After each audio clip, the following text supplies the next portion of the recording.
ओडिशार समस्त छात्र छात्री मान वेस्टर्न एकेडमी अनेक अनेक स्वागत। आज आम पुणी UGC net OPSC PGT SSB PGT एवं सीपीईटी गोटे कंबाइंड क्लास आरंभ करवा। से क्लास गत क्लास रे मु जोटा आरंभ करी जो विषय आलोचना करी राधानाथ राय संपर्क रे से क्लास को मु कंटिन्यू करुच्ची। मु गत क्लास रे दुईटी काव्य जोड़ा तांकर प्रसिद्ध काव्य केदार गौरी एवं चंद्रभागा काव्य संपर्क रे डिटेल्स आलोचना करी। से वीडियो मध्य आमर यूट्यूब चैनल रे अच्छी। आपण मैंने वेस्टर्न एकेडमी को सब्सक्राइब करंतु, निज सांग मान सहित शेयर करंतु। हाँ, जदि आपण मैंने यूजीसी नेट एबे तक काली नोटिफिकेशन हो जाइए, जो मैंने प्रिपरेशन करने को चाहूँगी वर्तमान स्पेशल ऑफर अच्छी 1500 टंका आपण 1 ईयर पाई यूजीसी नेट ओडिया पाई प्रिपरेशन करि परिबे वेस्टर्न एकेडमी सहित। आपण माने यदि एसएसबी प्रिपरेशन होउचंती लेक्चरर पाई तेबे नोट्स मध्य नै परिबे। यदि आपण पीजीटी पाई प्रिपरेशन होउचंती तेबे बहुत पिला फोन करजंती मटेरियल पाई, किंतु देखंतु वेस्टर्न एकेडमी तरफ रु कोनोसी मटेरियल प्रोवाइड करा जाउनी। वर्तमान केवल आपण मानक पाई practice question practice set provide करा जाउची, जहाँ 600 क्वेश्चन रोची। आपण को पीडीएफ विथ आपण प्रैक्टिस करि परिबे, जोटा आपण को मात्र 249 रे मिलिबो। ई थिला वेस्टर्न एकेडमी रो किछि कोर्स विषय रे मु आपण मानको सूचना दबा। जदि आपण माने इंटरेस्टेड थांती, ट्रस्टेबल लागुची आपण को, तेबे हमर कांटेक्ट नंबर 9337821181 को आपण कॉल करिकी डिटेल्स बुझी पारिबे, नहले आपण व्हाट्सएप करिकी मध्य डिटेल्स बुझी पारिबे। जदि आपण कोनोसी विषय रे जानिबा नाही, आपण आम यूट्यूब चैनल को बहुत दिन रो फॉलो करूचंती, तेबे आपण मध्य पेमेंट करिकी स्क्रीनशॉट पठै देले वेस्टर्न एकेडमी तरफ रु आपण को एडमिशन दिया जिवो। ठीक अछि, तबे हमें देखिबा राधानाथ राय संपर्क रे।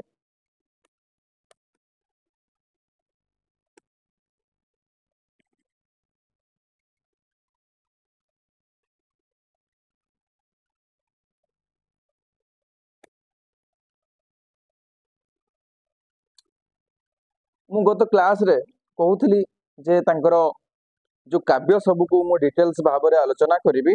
अंततः राधानाथ राय संपर्क रे प्रत्येक वर्ष प्रत्येक परीक्षा रे जेकोसी ओडिया परीक्षा हो, जेकोसी एंट्रांस हो, निश्चय किछि किछि प्रश्न आसे, जोटा मु जो भली भाव में आलोचना करुच्ची।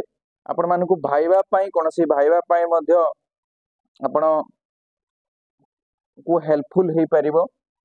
तेबे आज पुणी आरंभ करिबा तांकर जो अन्यतम काव्य नंदिकेश्वरी काव्य, एई पाश्चात्य प्रेमी काव्य स्रष्टांक जो नंदिकेश्वरी काव्य रही, नंदिकेश्वरी काव्यर संपर्क रे आलोचना करिबा।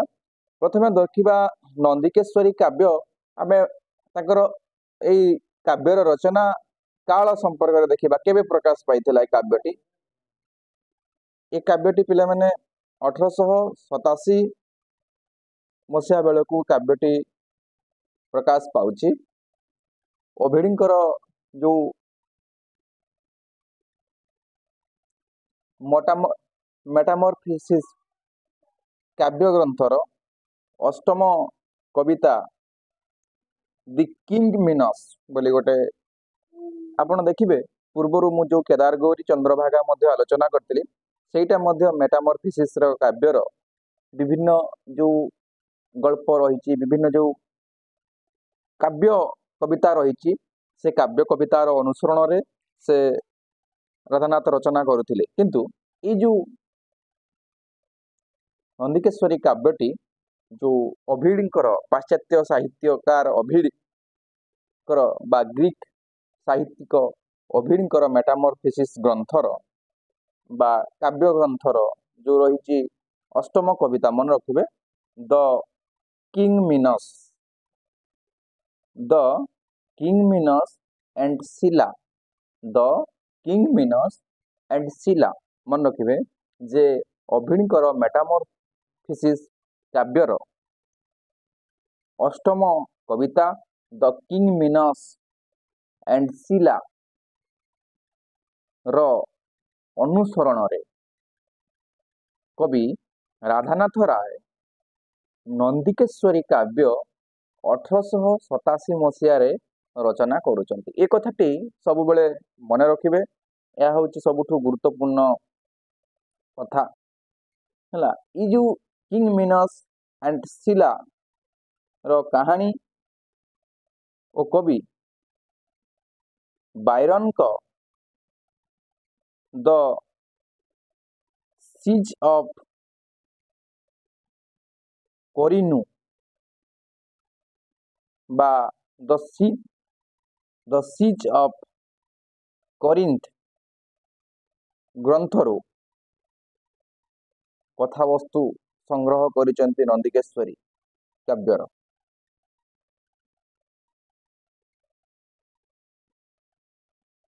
तेबे नंदिकेश्वरी जो काव्य कार राधानाथ राय प्रकृत रे से अति चतुर, जे गोटे काव्य रो अनुसरण नुहे दियोटी बायरन एवं अभिड़ी काव्य रो अनुसरण रे ए नंदिकेश्वरी काव्य बा नंदिकेश्वरी काव्यर उपरे दियोटी पाश्चात्य साहित्यकार काव्यिक प्रभाव रही। ए काव्य रे आमे देखुचे जे कवि चेष्टा करिसंती इतिहास और किंबदंती को एक सरल रेखारे जोड़ी देबा पई, किंतु पूर्व काव्य जेभली भाव से विफलित बा विफल स्वाद चाखिचंती एठी मध्य आमे देखुचे। स्थानीय चित्र को से चेष्टा करिसंती जोड़िबा पई, रूप देबा पई। ए काव्य नंदिका इतिहास रो एक चरित्र वास्तव में नुहे, अथच राधानाथ को हाथ रे से होइथिला इतिहास ठारू एक बृहत्तर सत्य। बेले बेले एमिति किछि काव्यकार थांती जो माने गोटे कहानी को बा गोटे चरित्र को इतिहास ठारू एक बृहत्तर सत्य भाव रे समाज आगरे उपस्थापना करती।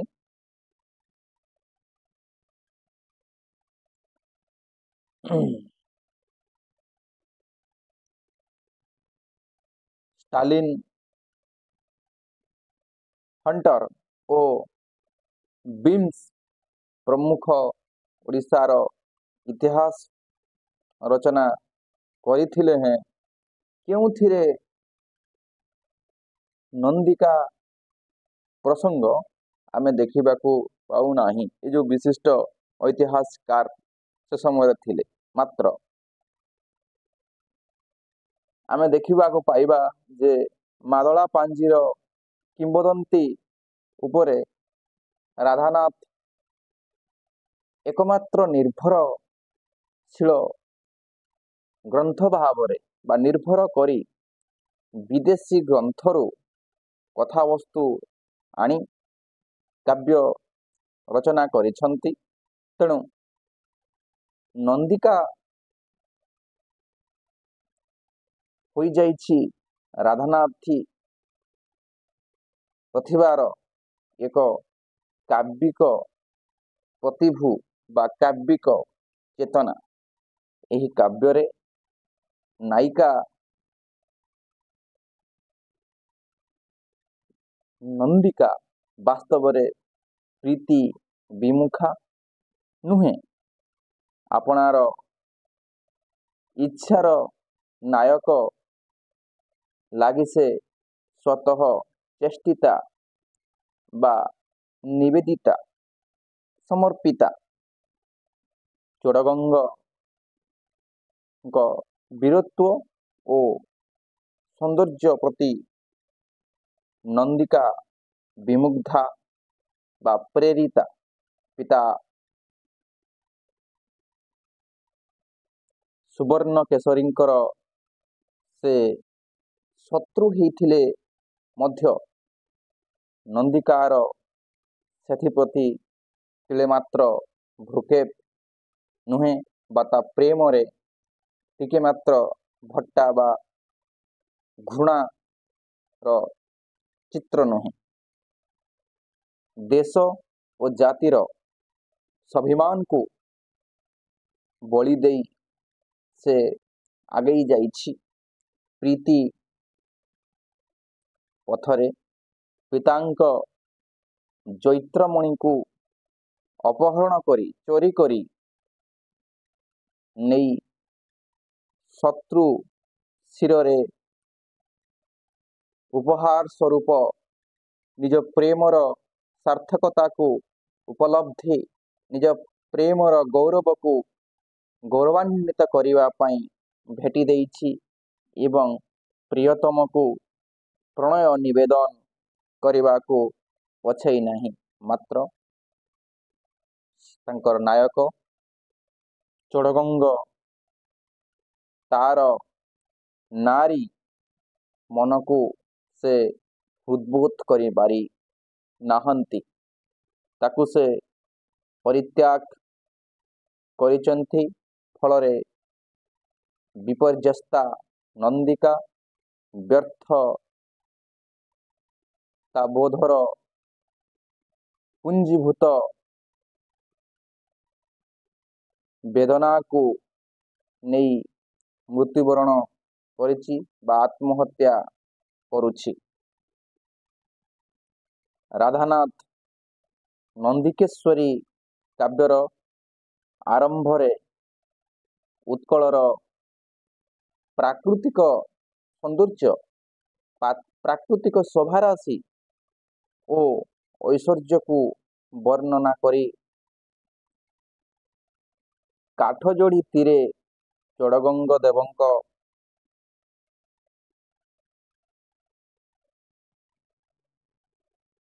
ସମର ଶଯ୍ୟାକୁ ରୂପ ଦେବା ପାଇଁ ଚେଷ୍ଟା କରିଛନ୍ତି। ଯାହା ଚେଷ୍ଟା କରିଛନ୍ତି ଯେ କିଭଳି ଭାବରେ ସେ ଚେଷ୍ଟା କରିଛନ୍ତି କିଭଳି ଭାବରେ ଇତିହାସକୁ ଯୋଡ଼ିବେ। ସେହି ସମୟରେ ଉତ୍କଳର ରାଜା ଥାନ୍ତି ସୁବର୍ଣ୍ଣକେଶରୀ। ସେ ବିଡ଼ାନାସୀ ଗଡ଼ରେ ଗଡ଼ଚଣ୍ଡୀଙ୍କ ଠାରୁ ଜୈତ୍ରମଣି ପ୍ରାପ୍ତ ହୋଇ ସୈନ୍ୟ ସାମନ୍ତଙ୍କ ସହିତ ଯୁଦ୍ଧ ପାଇଁ ପ୍ରସ୍ତୁତ ହୋଇ ରହିଥିଲେ। ଦୀର୍ଘ ଦିନ ଧରି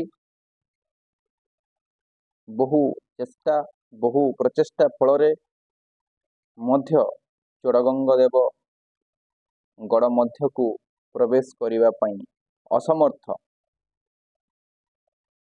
କିମ୍ବା ପ୍ରବେଶ କରି ପାରି ନାହାନ୍ତି। ତାଙ୍କର ସୈନ୍ୟମାନେ ହତୋତ୍ସାହିତ ସ୍ୱଦେଶକୁ ଫେରିଯିବା ପାଇଁ ସ୍ଥିର କରି ସାରିଥିଲେ। ଚୋଡ଼ଗଙ୍ଗ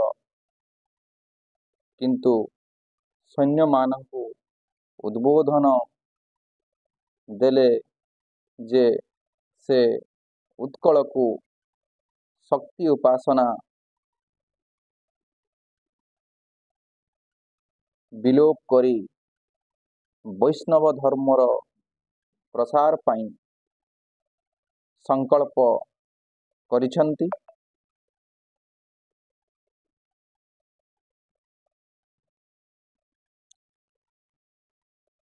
ଇଏ ଥିଲା ଏର ବିଷୟ।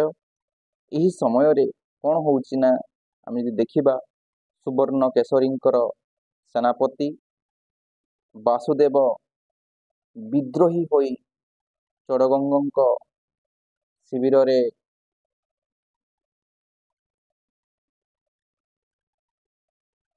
ଆଶ୍ରୟ ନେଇଥାନ୍ତି। ସେ ଇତିପୂର୍ବରୁ ସୁବର୍ଣ୍ଣକେଶରୀଙ୍କୁ ପ୍ରସ୍ତାବ ଦେଇଥିଲେ ଯେ ରାଜକନ୍ୟା ନନ୍ଦିକାଙ୍କୁ ଚୋଡ଼ଗଙ୍ଗଙ୍କୁ ସମର୍ପଣ କରି ଉତ୍କଳ ସିଂହାସନ ଚୋଡ଼ଗଙ୍ଗଙ୍କୁ ପ୍ରଦାନ କରିବା ପାଇଁ ମାତ୍ର ରାଜା ଏଥିରେ ରାଜି ନ ହେବାରୁ ବା ରାଜି ହେଇପାରିଲେ ନାହିଁ। ରାଜି ନ ହେବା ଫଳରେ ସେତେବେଳେ ଚୋଡ଼ଗଙ୍ଗ ସୈନ୍ୟ ସାମନ୍ତମାନଙ୍କ ସହିତ ସ୍ୱଦେଶକୁ ପ୍ରତ୍ୟାବର୍ତ୍ତନ କରିଯିବାର ସମ୍ଭାବ ନନ୍ଦିକା ପାଇଲେ। ସେତେବେଳେ ସେ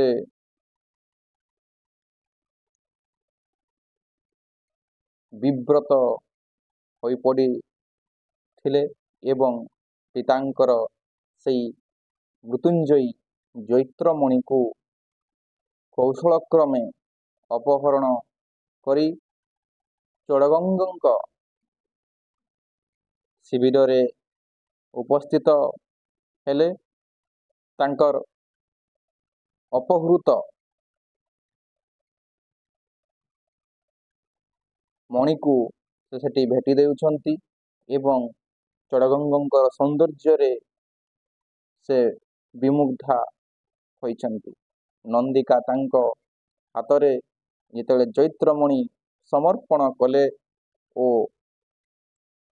ପ୍ରତିଦାନରେ ତାଙ୍କୁ ପତ୍ନୀ ରୂପେ ଗ୍ରହଣ କରିବାକୁ ନିବେଦନ କଲେ, ଚୋଡ଼ଗଙ୍ଗ ଜୈତ୍ରମଣି ଗ୍ରହଣ କଲେ, ମାତ୍ର ନନ୍ଦିକାଙ୍କୁ ପତ୍ନୀ ରୂପେ ଗ୍ରହଣ କଲେ ନାହିଁ। ବରଂ ସେ ତାଙ୍କୁ ଦେଶଦ୍ରୋହୀ, ଜାତିଦ୍ରୋହିଣୀ ଓ ପିତୃଦ୍ରୋହିଣୀ ରୂପେ ଭର୍ତ୍ସନା କରି ସେଠୁ ଯିବାକୁ ଆଜ୍ଞା ଦେଲେ। ଏଥର ନନ୍ଦିକାଙ୍କର ଦେଖା ହେଲା ମାନସିକ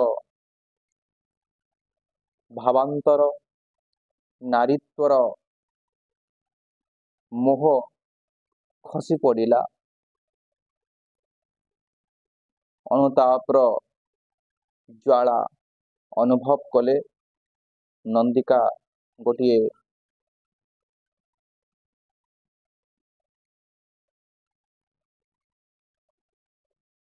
ଶିବିକାରେ ଫେରି ଆସିଲେ ବିଡ଼ାନାସୀ ଗଡ଼କୁ। ମାତ୍ର ବାଟରେ ସେ ପିତାଙ୍କ ଉଦ୍ଦେଶ୍ୟରେ ଏକ ପତ୍ର ଲେଖି ଆତ୍ମହତ୍ୟା କଲେ। ସୁବର୍ଣ୍ଣକେଶରୀ କନ୍ୟାର କରୁଣ ମୃତ୍ୟୁର ବା କରୁଣ ମୃତ୍ୟୁକୁ ଦେଖି ଗଭୀର ଦୁଃଖ କଲେ।